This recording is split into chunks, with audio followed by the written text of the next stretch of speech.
Hello, how are you all doing today? Hope you're all well and having a beautiful day. So for those of you that don't know me, my name is Naomi Judge and I'm a naturopath. And today I'm going to be talking about BDNF a little bit more. Now, I talked about it this last week.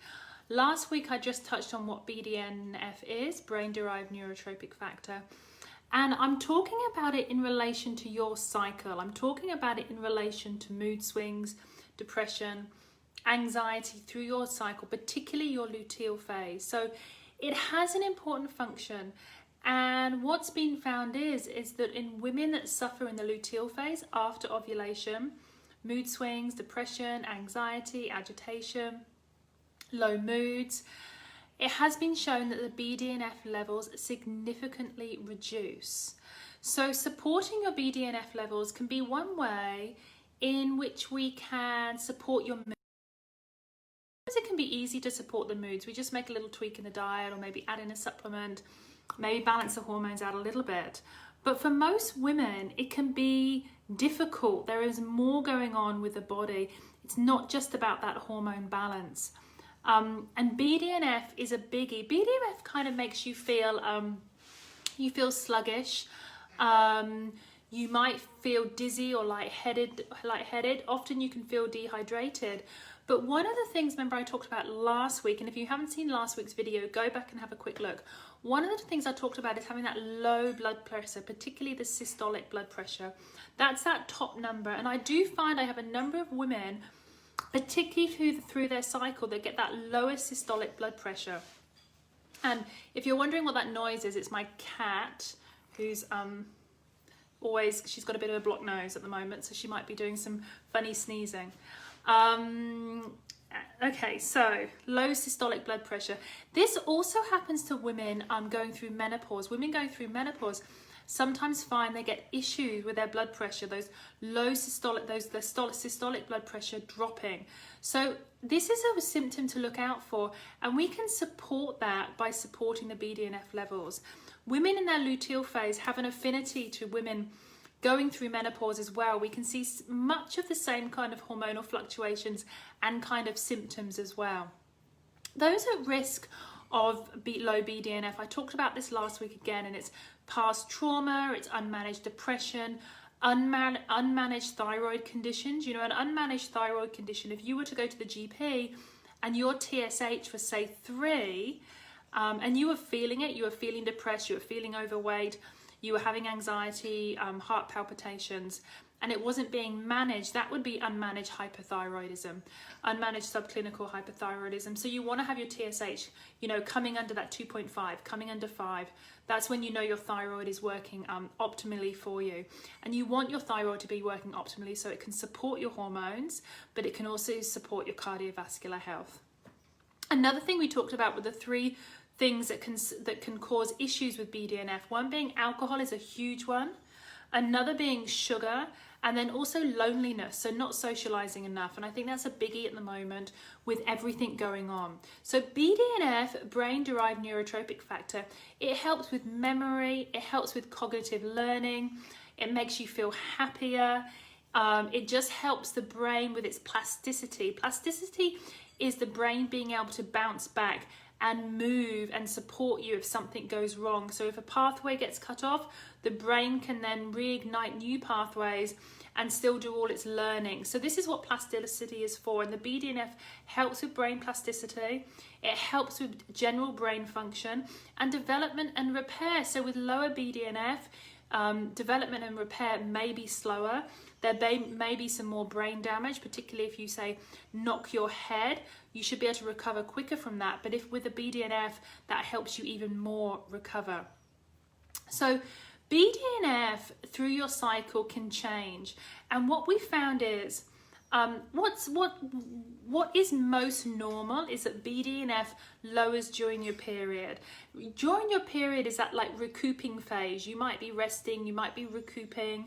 That's what you should be doing during your period. You're having this bleed, and during your bleed, during that cycle, you want to be resting, and there might be a little bit of fatigue there, but if you can rest, that's good. Early nights, that's good. Eating good food, fantastic.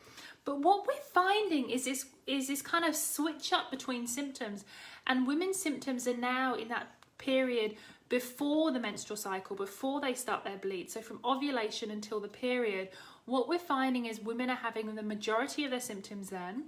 They're having the majority of their negative mental and emotional symptoms then, plus their physical symptoms, and then they're feeling better when their period comes. And that's kind of a flip. That's neurotransmitters. The hormones could possibly be out of balance as well, or there's some kind of reactivity to the hormone balance, reactivity to the progesterone, which can be caused by a number of different things. It can be caused by high cortisol, it can be caused by hyperinsulinemia, which is high insulin. So a number of things can be going on, and everyone is a little bit different.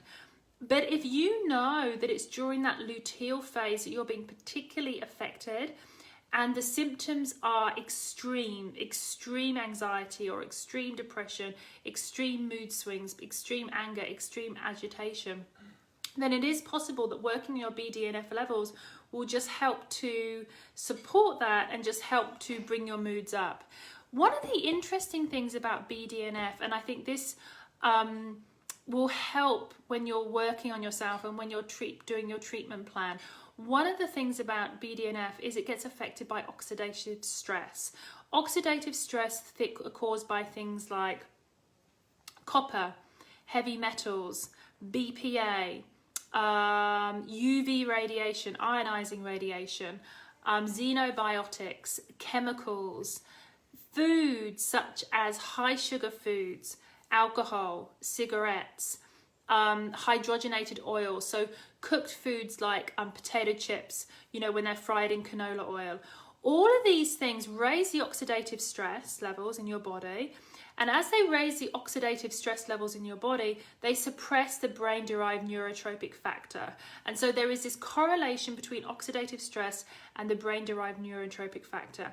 And what we find is, and what you might find is, when women are in their luteal phase, it's not when it's not going right, it's not the phase in their cycle that they're healthy. They'll be binge eating, craving foods, craving sugars, wanting more alcohol, wanting those refined carbs. So wanting everything that causes the oxidative stress, that suppresses the BDNF, and then this will cause this vicious cycle of exacerbating symptoms.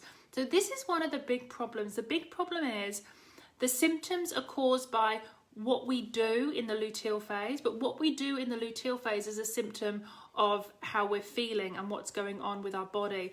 So the problem is it's this vicious cycle. But this is why I've been talking about the last few weeks. I've been really trying to push it out there about the luteal phase. Supporting your diet is one of the most important things you can do, because not only does this just help general inflammation, but if you bring those foods down that cause oxidative stress, you're going to automatically be supporting your BDNF. So you'll start to feel better. Even in that same cycle, you might start to feel better. Inflammation and oxidative stress from foods can happen instantly. I also want to talk about one thing that can cause a lot of oxidative stress, because I think this is really important, and it's not talked about enough, but taking high dose of iron. So iron is obviously a very heavy kind of metal, and when we're low in iron, we normally get infusions, or we might take high dose Ferrograd C or something like that. And that iron itself can cause a little bit of oxidation in the body. So what you want to do when you're taking your iron is you want to take things that combat this oxidative stress. So, you know, antioxidants, vitamin C, green tea, berries, polyphenols, all of these beautiful things, particularly if you get iron infusions or you have iron injections, you want to be counteracting it. Even something simple as like a green tea can support that oxidative stress. So oxidative stress will have a dramatic and acute impact on your moods.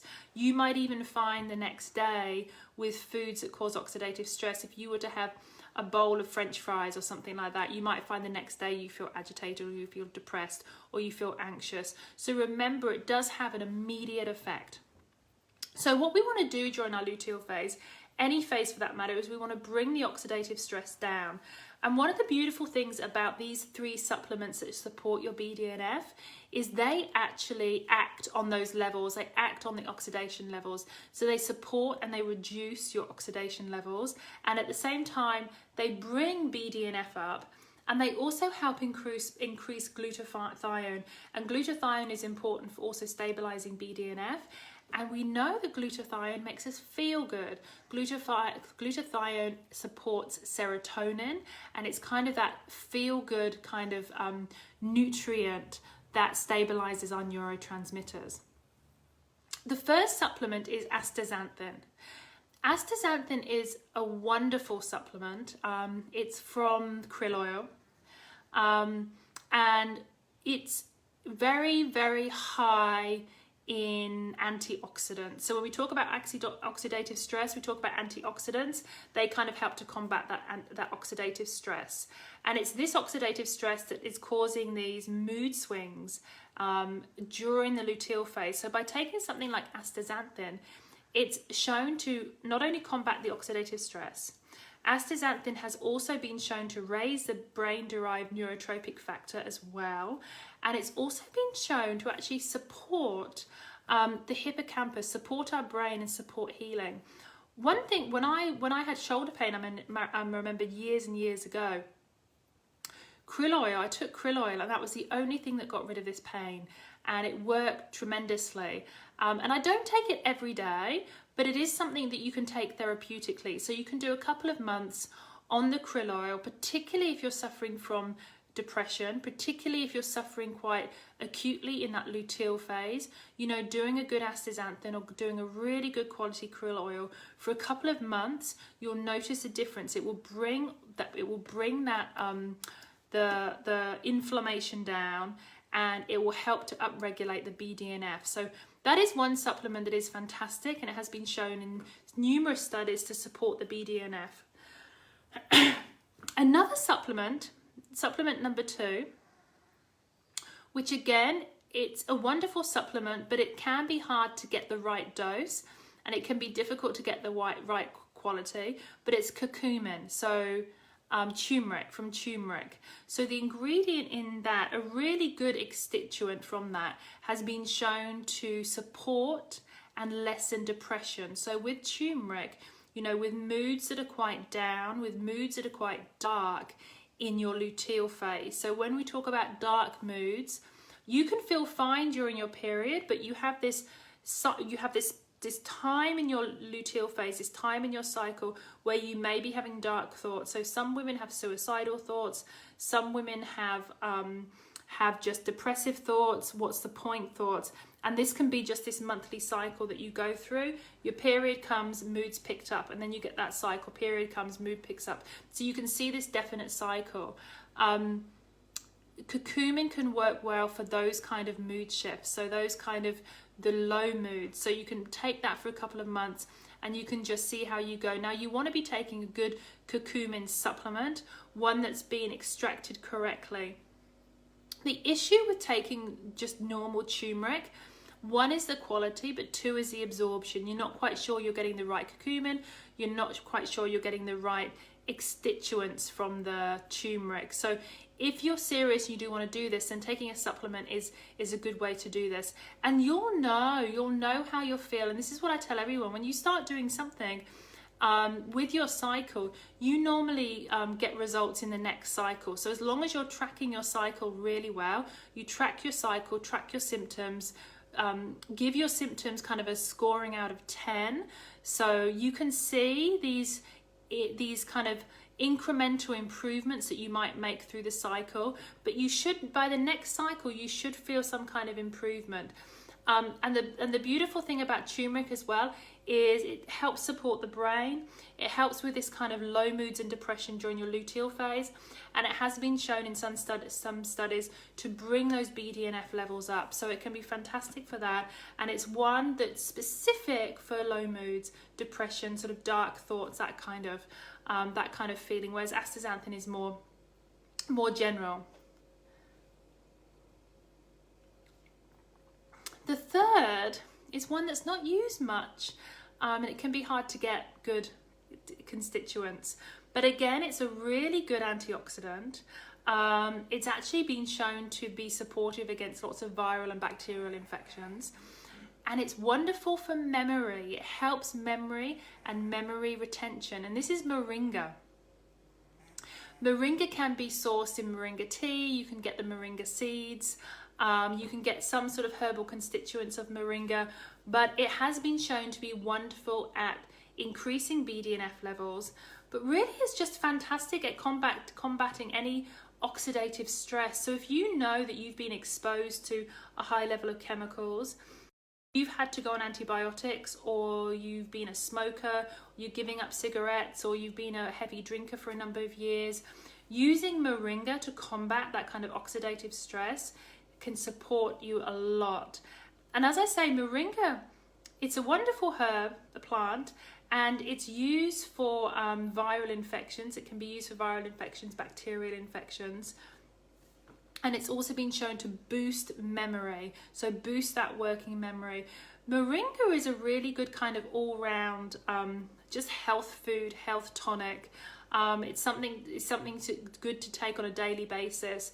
But also taking it, you should notice that during the luteal phase, during that particular cycle, time in your next cycle, it just supports. But this one is particular more for mood swings, but memory issues during your luteal phase. So memory issues, clumsiness, brain fog, it helps to reduce the prostaglandins, so that's good. That's why it helps with the brain fog. Just anything that's kind of that mental, what happens to me during my luteal phase? I mean, we all have different things. I know I'm a little bit clumsier certain times in my cycle. Find it more difficult to get words in certain times in my cycle. That's a lot to do with the thyroid, because that fluctuates through the cycle as well. And definitely that kind of memory retention. So that's where Moringa comes in. So we've got astaxanthin, which is this wonderful antioxidant, which helps support damage, helps bring the BDNF levels up. We've got curcumin taken on a therapeutic dose, which is wonderful for depression, for dark moods, those kind of thoughts during the luteal phase. And then we've got Moringa, which is this all-round tonic that helps support oxidative stress and helps support your memory, helps support brain fog, fuzziness, fogginess, those kind of things during your luteal phase. So those are the three supplements, the three things that I think work wonderfully and have been shown to raise your BDNF levels. So if you feel like, after watching my video last week and tried out the dietary suggestions, and also tried to reduce alcohol, reduce sugar, and just support yourself through the luteal phase, adding in one of these supplements can be supportive. And of course, always getting a good quality, doing the right dose, and just making sure it doesn't interact with any other medication you're on. You know, turmeric does interact with blood thinners, so you do have to be careful with turmeric.